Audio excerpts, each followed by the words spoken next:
醒醒！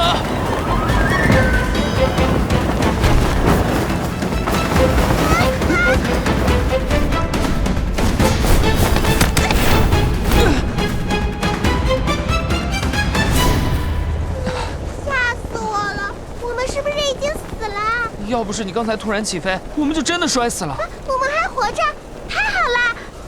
可是我们明明被天狼七煞焰困住了。可能是天狼七煞烟触发了羽化群山的某个护山大阵，被一道仙光打散了。哼，羽化千山，方圆几万里，历来是妖魔的禁地，真是吃了雄心豹子胆。回去我一定要告诉羽化门执法弟子。如果这件事被羽化门知道调查起来，我身上的秘密肯定藏不住。等等，这件事先不要外传了。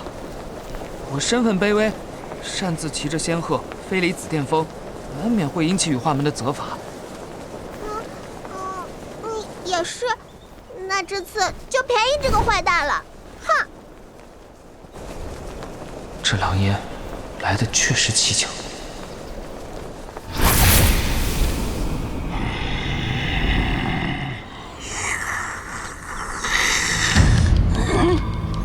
那蠢鹤怎么会收了我的狼烟？不行，恐怕心中一邪，我得尽早。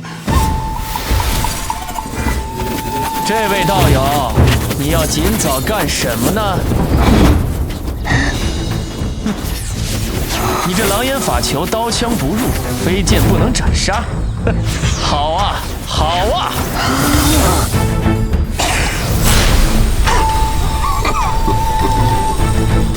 边骑修莽，惊世台。